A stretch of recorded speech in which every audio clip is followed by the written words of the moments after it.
I booked the Boise Airbnb because it was cheap and simple. Just a clean place close to campus where I could stay for a week while cranking through a research paper. I didn't care about decor or atmosphere. I just needed reliable Wi-Fi and a quiet place to think. The listing was a little vague. Private guest suite with bathroom access 5 minutes from downtown. But the pictures showed a clean room, queen bed, and a bathroom with a large mirror above the sink. For $70 a night, I wasn't going to nitpick. Nothing stood out the first couple of days. The host, a man in his late 40s named Mark, handed me the key code when I arrived and gave me the usual run-through about Wi-Fi passwords and trash days. He seemed polite, if a little brisk, and I appreciated that he didn't linger. The room was what I expected, basic but functional. I set up my laptop on the desk, stacked my notes, and fell into my routine. During the day, I worked on drafts. At night, I grabbed takeout and watched bad TV on my tablet until I fell asleep. But by the third night, I started noticing something about the bathroom. The mirror above the sink was slightly crooked. Not enough to be obvious at first look, just tilted a couple degrees left. Some people just don't get it, that Squarespace isn't just for websites. You can get a domain from Squarespace too. It's kind of like how your parents... It bugged me. I adjusted it back, but the next morning, when I went in to brush my teeth, it was tilted again. I told myself it was loose. Old houses have quirks, and this one had plenty. The floor creaked. The windows rattled when the wind picked up, but something about the mirror nagged at me. That night, after showering, I reached behind it to check for loose hooks. Instead of a hook, my fingers brushed the edge of a hole, round, cleanly drilled. I bent down, squinting. In the shadowy gap, something caught the light. A small glassy circle, no bigger than a dime. A lens. For a second, I just stared, toothbrush in hand, trying to talk myself out of what I was seeing. Maybe it was a pipe fitting. Maybe a bolt. But the longer I looked, the less those explanations held up. The angle was perfect, pointed directly at the shower. I stepped back and my chest felt tight. I didn't touch it again. Instead, I snapped a photo on my phone, zoomed in, and the image made it undeniable. A camera, hidden behind the mirror. My first instinct was to march straight upstairs and confront Mark. But a voice in my head said, if he's watching you, then he knows what you're doing right now. I set the phone down and forced myself to think. I unplugged my laptop, stuffed it and my notes into my bag, and left the light on in the bathroom like nothing had changed. I went to a diner downtown, ordered coffee, and sat there scrolling through Airbnb's safety page. Hidden cameras were explicitly banned. There was even a hotline. I called it. The rep was calm, almost too calm, as I explained. She asked me to email the photo and told me to leave the property immediately. We'll investigate, she said, promising a refund. But that didn't answer the question boiling in my head. What do I do right now? At midnight, with nowhere else lined up, I checked into a chain hotel off the highway. Sterile, overpriced, but the lock clicked behind me and I could breathe again. The next day, Airbnb followed up asking for more details. They said they'd contact the host. I never heard back about that part. What I did hear was from another guest. A week later, I checked the listing. It was gone. But the host's profile still existed, and on one of his other properties, a new review popped up. Place was fine, but something about the bathroom mirror made me uncomfortable. I didn't sleep much that night, because that meant I wasn't the only one. Now, every time I stay in an Airbnb, or any rental really, I check everything. Mirrors, smoke detectors, clocks. Anywhere a lens could hide. I never wanted to be the paranoid type, but I'd rather be paranoid than filmed without knowing it. When I think about that week in Boise, it's not the camera that unsettles me most. It's the fact that if I hadn't touched the mirror, I never would have known.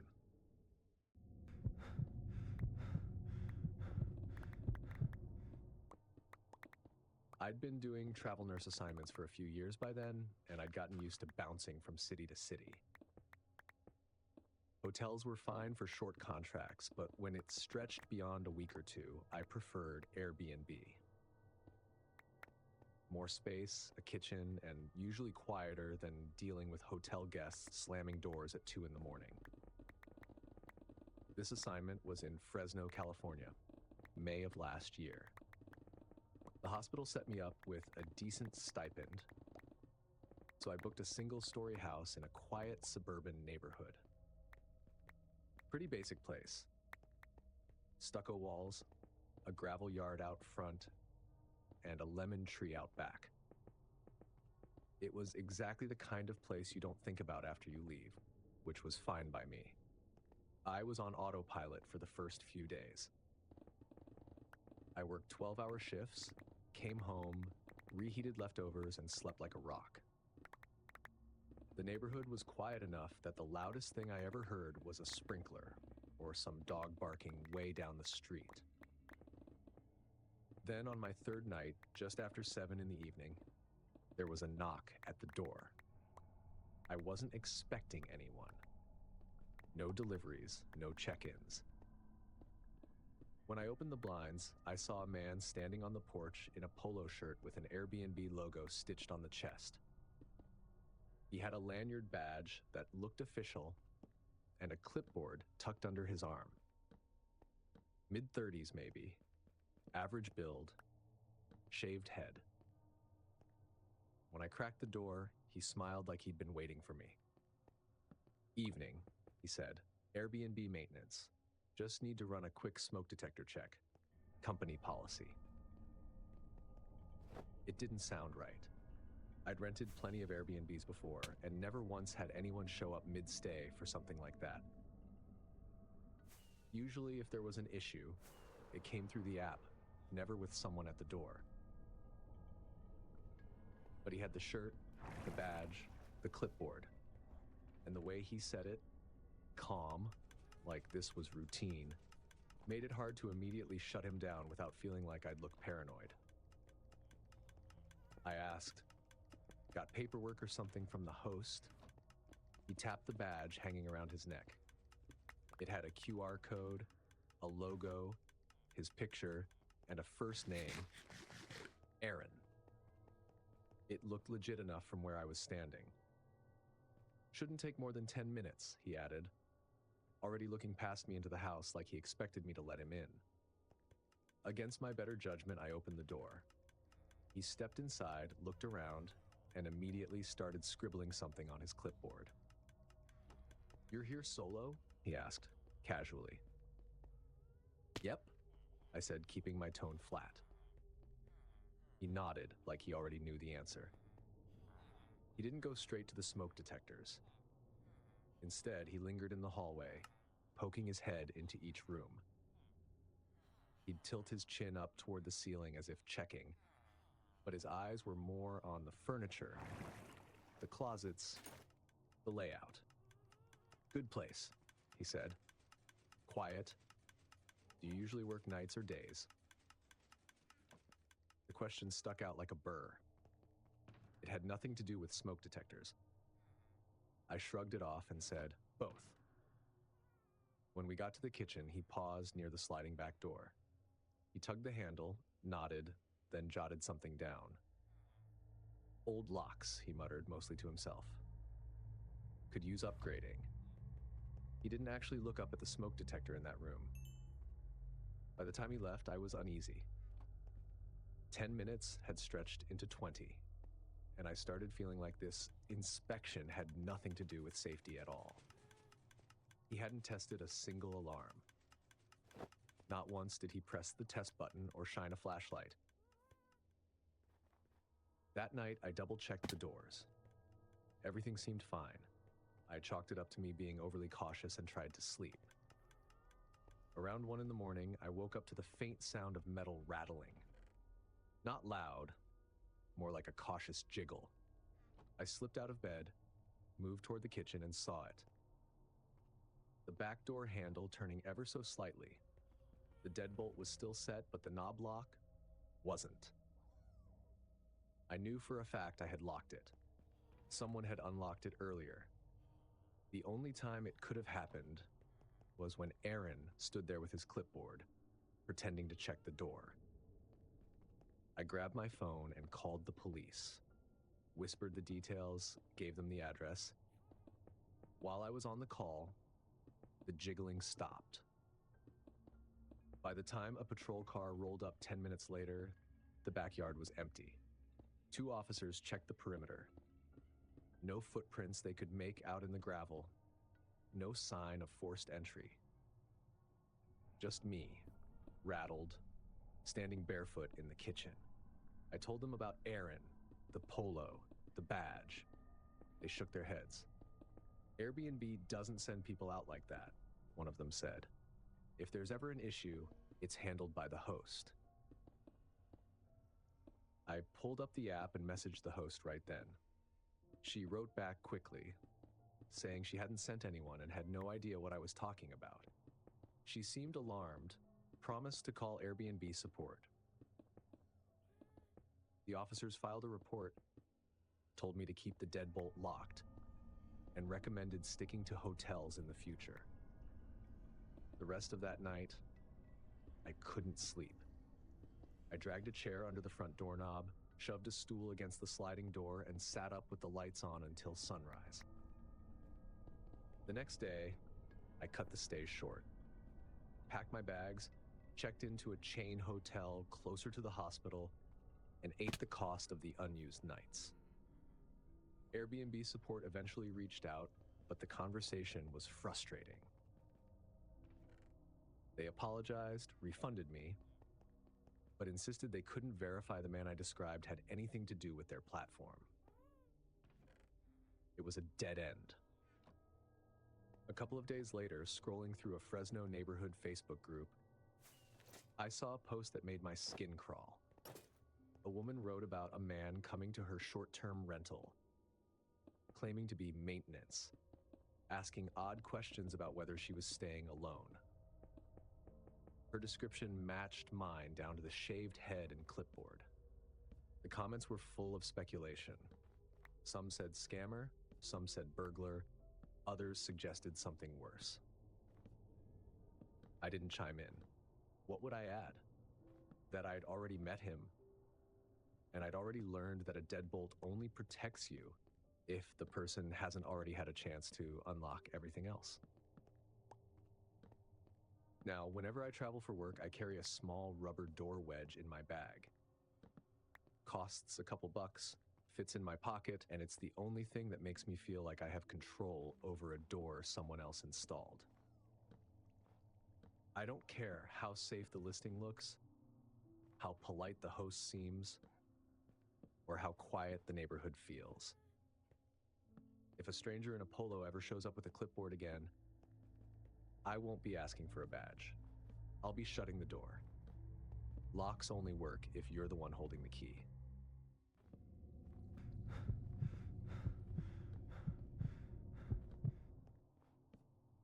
When I booked the Airbnb in Sedona, I pictured long, quiet mornings with my laptop, a mug of coffee, and the view of the red rocks glowing orange at sunrise.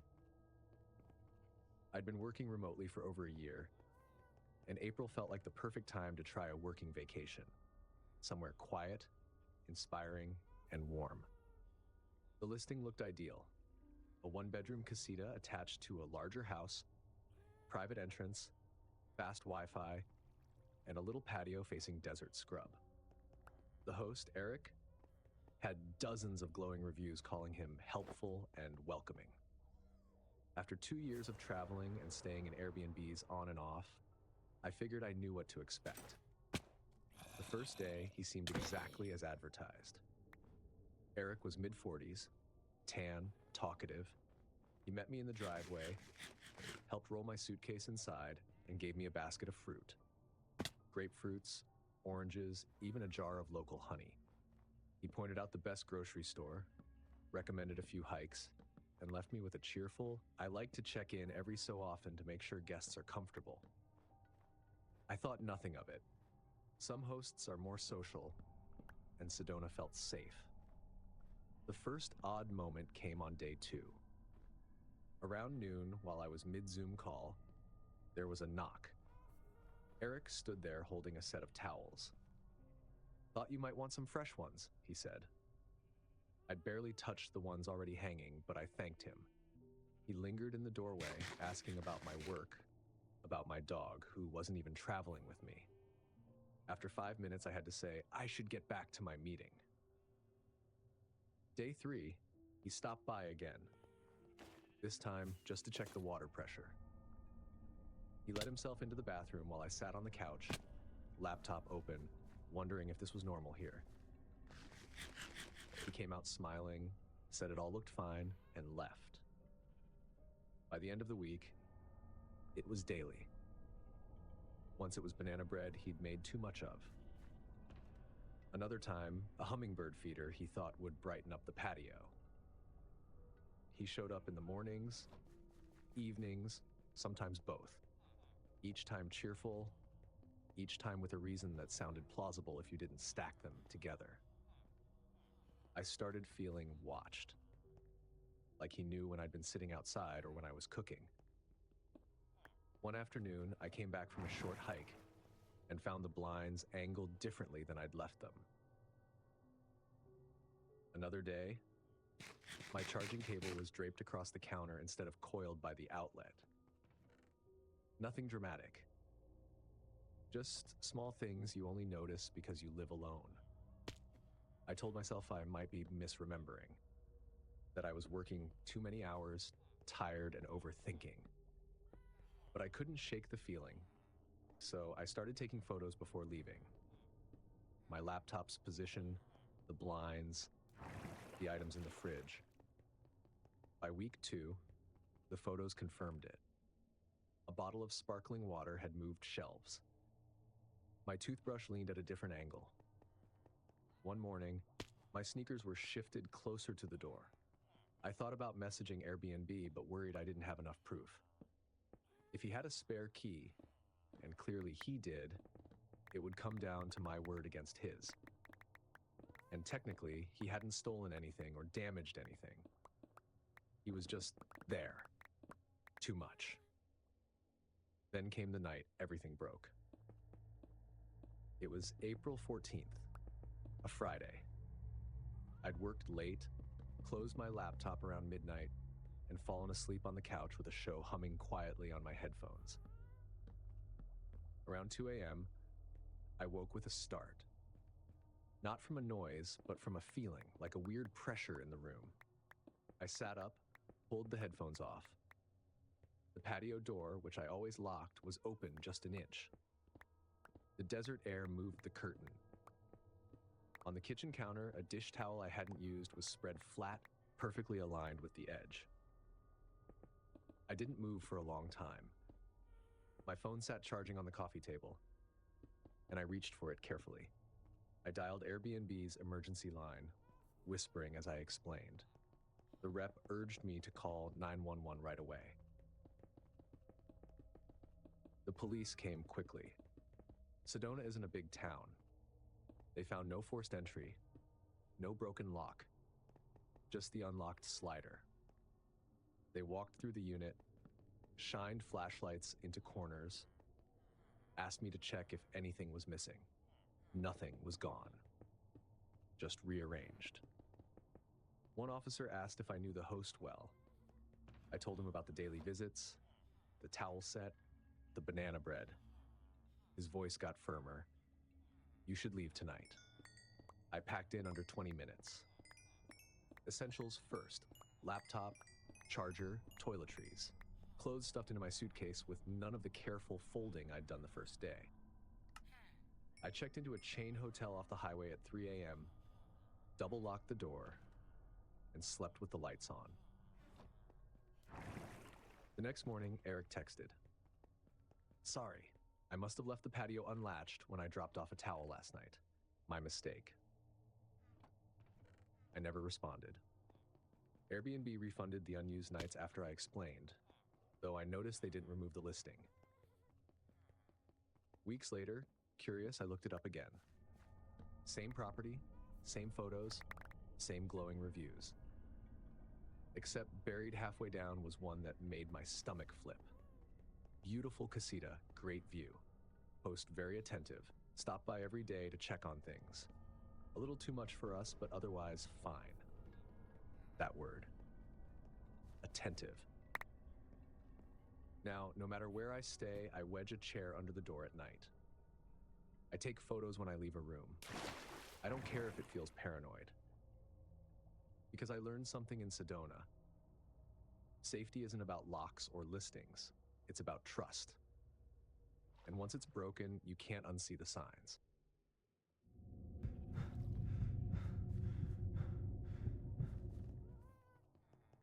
When you work night shifts in an ER, you get used to two things: exhaustion and improvising. You learn to roll with whatever's in front of you, whether it's a serious injury at 3 in the morning or a broken vending machine when you haven't eaten in 12 hours. That's kind of how I approach traveling too. Last summer, I booked an Airbnb in Tulsa. Not because it was nice, I just needed somewhere clean, quiet, and close to the hospital where I was filling in for 6 weeks. The listing seemed fine. Cozy little bungalow, self-check-in, decent reviews. The photos showed a bright kitchen, a small living room with a plaid couch, and a bedroom with plain white sheets. Nothing fancy, but I wasn't planning on spending much time there anyway. I got the code the night before check-in. The host messaged me, said his name was Greg, and told me to make myself at home. Pretty standard. The day I arrived, it was hot enough that the steering wheel of my rental car felt like a griddle. Tulsa in June doesn't play around. I pulled into the driveway around 6 p.m., tired from the drive, duffel bag slung over my shoulder. The neighborhood was quiet. Small houses, trimmed lawns. One of those neighborhoods where every dog barks when you step out of your car. I punched in the code on the keypad, heard the deadbolt slide, and pushed the door open. The air was nice and cool inside, like the AC had been going nonstop.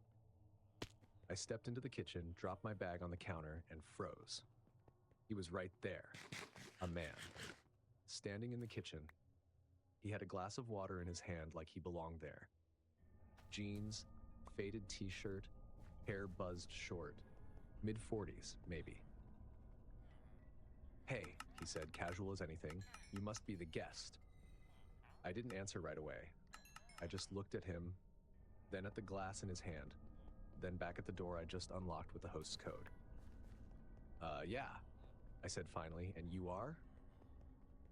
He smiled like I just cracked a joke. "I'm Greg's brother. He didn't tell you?" The words landed flat.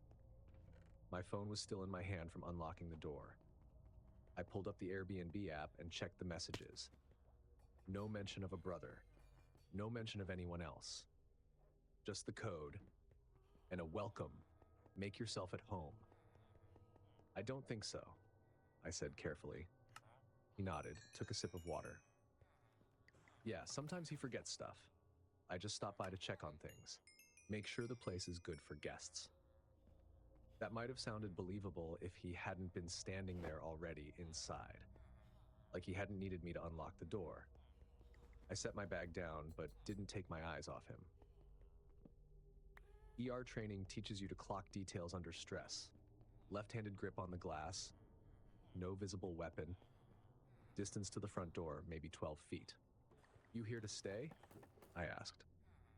"Nah," he said. "Just making sure everything works. AC, fridge, you know." He grinned again. "Hospital guy, right?" That made me pause.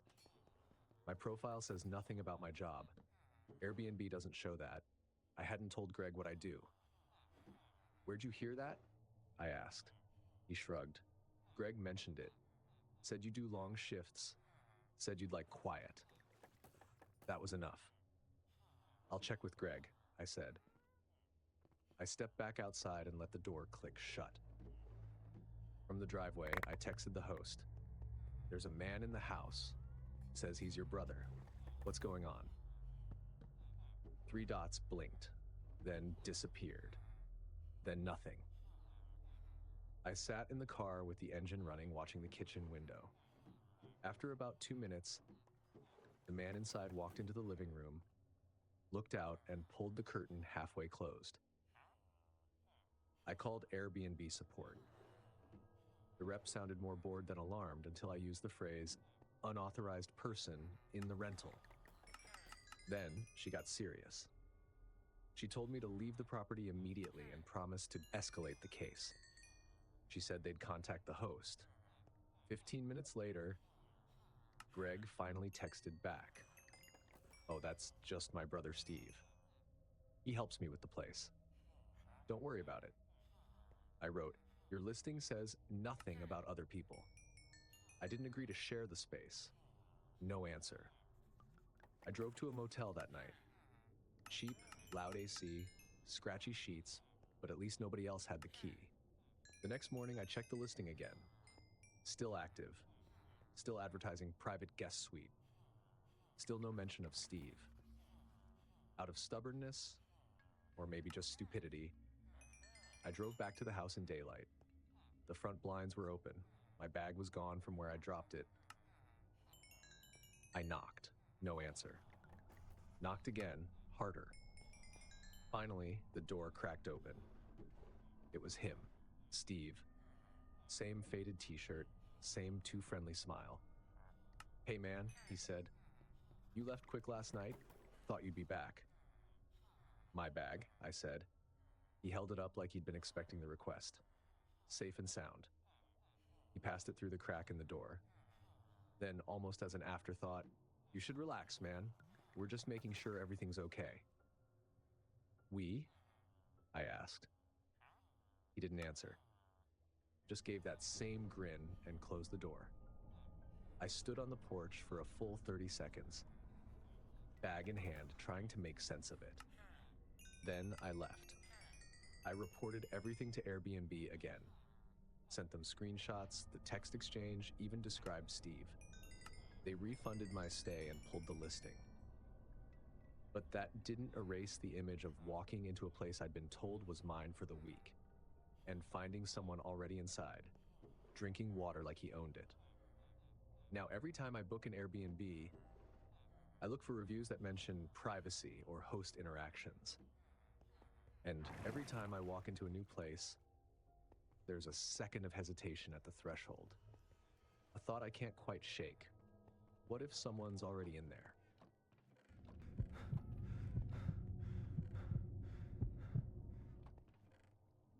I've always been careful when I travel.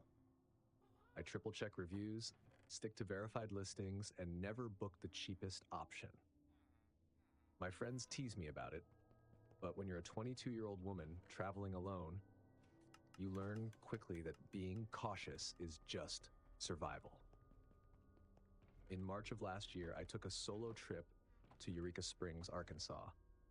I'd been saving up for months, partly to decompress from work stress, partly to prove to myself I could enjoy traveling alone without leaning on anyone else. Eureka Springs looked perfect, quiet, historic, and full of quirky cabins listed on Airbnb. The place I picked was a converted carriage house behind an old Victorian home. The pictures made it look cozy. Exposed beams, floral curtains, an iron bed frame. The host's profile was all sunshine and rainbows, full of glowing reviews about how kind and accommodating she was. When I got there, everything matched the photos. The host gave me a quick tour, pointed out the kitchen setup, and handed me the key. She was friendly, but a little too watchful. Her eyes lingered when I mentioned I was traveling solo. It wasn't overtly creepy, just enough that I noticed. I brushed it off. People can just be nosy. The first night was fine. I cooked pasta, watched Netflix on my laptop, and went to bed early. The second night, I started noticing little things. The carriage house had one bedroom upstairs with a narrow staircase. When I went to bed, I noticed a bolt lock on the outside of the bedroom door. At first, I thought it was some leftover hardware from when the building was used for storage. Still, it gave me pause. A lock that keeps people in, not out, isn't something you see every day. I told myself it was probably nothing. Maybe the previous owners had weird security habits. I pulled the bedroom door shut but didn't latch it. I figured it didn't matter. I was the only one inside. That night, I woke up around 2 a.m. to the sound of creaking floorboards. At first, I thought it was the old house settling. Then, I heard it again. Measured, human steps, moving slowly in the hallway downstairs. I froze, listening. The sound came up the staircase. Then, silence. The bedroom door was almost shut. Just a sliver of light from the hall visible through the gap. I didn't hear breathing. I didn't hear movement. Just stillness, like whoever was there was waiting. My eyes fell on that bolt lock outside the door. A picture bloomed in my head. The door slowly swinging shut. The scrape of metal. The bolt sliding into place. And me, stuck inside. I didn't wait to see if that would happen. I grabbed my bag, shoved my laptop into it, and eased the bedroom window open. It was a tight fit, but the adrenaline made me reckless. I climbed out onto the small roof overhang and dropped to the gravel below. My hands were shaking, but I didn't stop to think about it.